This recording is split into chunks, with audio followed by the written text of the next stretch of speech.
Assalamualaikum warahmatullahi wabarakatuh.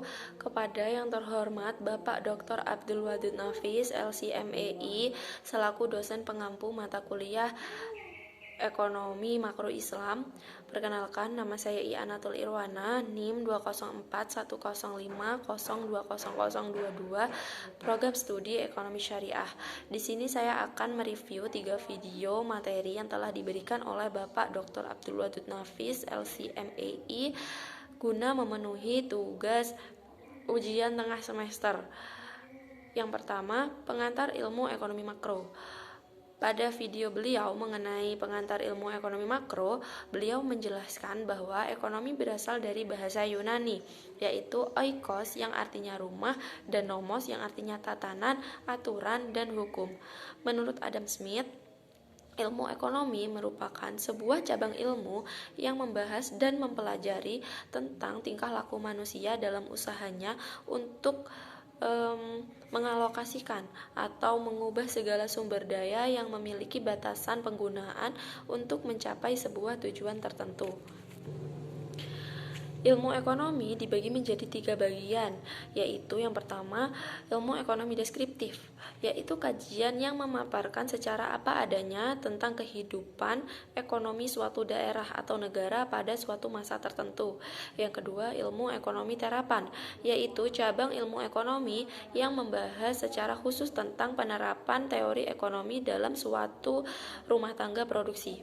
Kemudian yang ketiga, ilmu ekonomi teori, yaitu ilmu ekonomi yang membahas gejala-gejala yang timbul sebagai akibat perbuatan manusia dalam usahanya meningkatkan kesejahteraan masyarakat. Kemudian beliau juga menjelaskan mengenai konsep dasar ekonomi makro, diantaranya yaitu ada pendapatan dan pengeluaran, yang kedua pengangguran, yang ketiga uang dan fungsinya. Kemudian ada yang keempat inflasi dan deflasi, yang kelima permintaan agregat dan penawaran agregat, yang keenam keseimbangan pasar barang dan pasar uang, yang ketujuh ekspor dan impor. Jadi dapat disimpulkan, ekonomi makro yaitu ilmu yang perlu kita pelajari supaya kita memahami perekonomian negara secara utuh, sehingga kita dapat memahami pemahaman-pemahaman yang luas tentang ekonomi makro.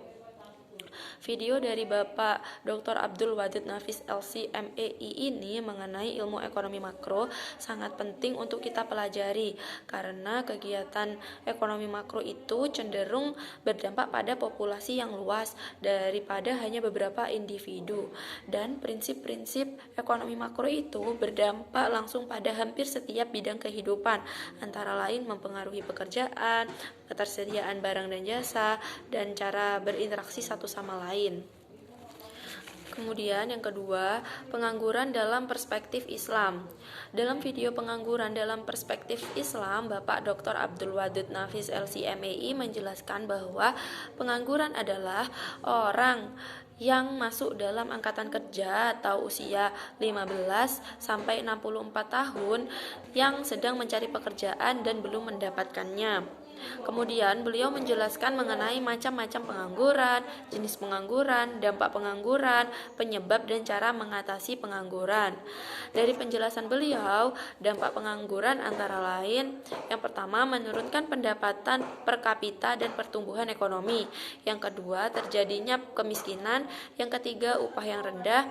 Yang keempat, tindak kriminal meningkat. Dan yang kelima, produktivitas tenaga kerja rendah, dan lain sebagainya. Kemudian penyebabnya yaitu yang pertama, tidak sebanding penawaran dengan permintaan pekerja. Yang kedua, turunnya pendapatan total dan output. Yang ketiga, perubahan teknologi. Dan yang keempat, waktu yang dibutuhkan untuk mencari pekerjaan. Dan cara mengatasinya yaitu antara lain, yang pertama memberikan pelatihan kerja, yang kedua membuka lapangan kerja sebanyak-banyaknya, dan yang ketiga meningkatkan jiwa kewirausahaan dan lain sebagainya. Jadi dengan memahami materi dari video tersebut, kita bisa tahu apa itu pengangguran, penyebab, dampak, dan cara mengatasinya. Kemudian yang ketiga mengenai inflasi dalam perspektif ekonomi konvensional dan Islam.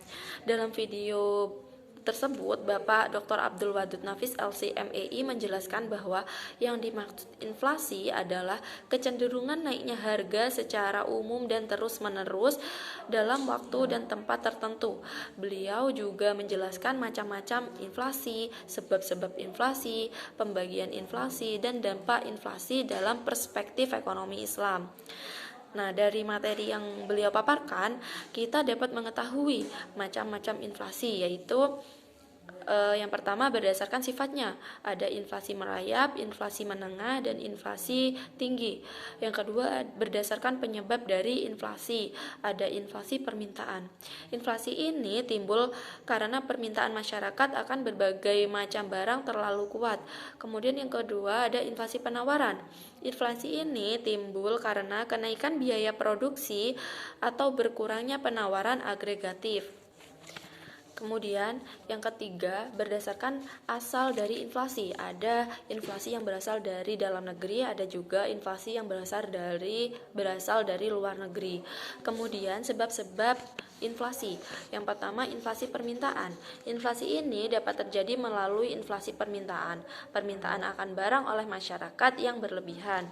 Yang kedua inflasi penawaran. Inflasi ini disebabkan oleh terjadinya penurunan penawaran total sebagai akibat dari kenaikan biaya produksi. Yang ketiga, inflasi campuran, yaitu inflasi yang mengandung unsur demand pull dan cost pass, atau inflasi permintaan dan inflasi penawaran. Kemudian pembagian inflasi dalam ekonomi Islam ada yang pertama natural inflation dan yang kedua human error inflation. Kemudian dampak inflasi dalam perspektif ekonomi Islam, di antaranya yang pertama menimbulkan gangguan terhadap fungsi uang. Yang kedua mengarahkan investasi pada hal-hal yang tidak produktif. Selanjutnya mengenai kebijakan fiskal dan kebijakan moneter. Bapak dosen menjelaskan bahwa tujuan kebijakan fiskal dalam Islam adalah untuk menciptakan stabilitas ekonomi, tingkat pertumbuhan ekonomi yang tinggi, pemerataan pendapatan. Sedangkan pada kebijakan moneter, Bank Islam harus mengarahkan kebijakan moneternya untuk mendorong pertumbuhan dalam penawaran uang yang cukup untuk membiayai pertumbuhan potensial dalam output jangka menengah dan jangka panjang, demi mencapai harga stabil dan tujuan-tujuan sosioekonomi Islam. Jadi video mengenai inflasi ini sangat membantu untuk kita semua dan penting untuk kita pelajari, karena inflasi ini pastinya akan atau sudah kita temui dalam kehidupan atau lingkungan kita. Mungkin cukup sekian yang bisa saya sampaikan, kurang lebihnya mohon maaf. Yang sebesar-besarnya, wabillahi taufik wal hidayah. Wassalamualaikum warahmatullahi wabarakatuh.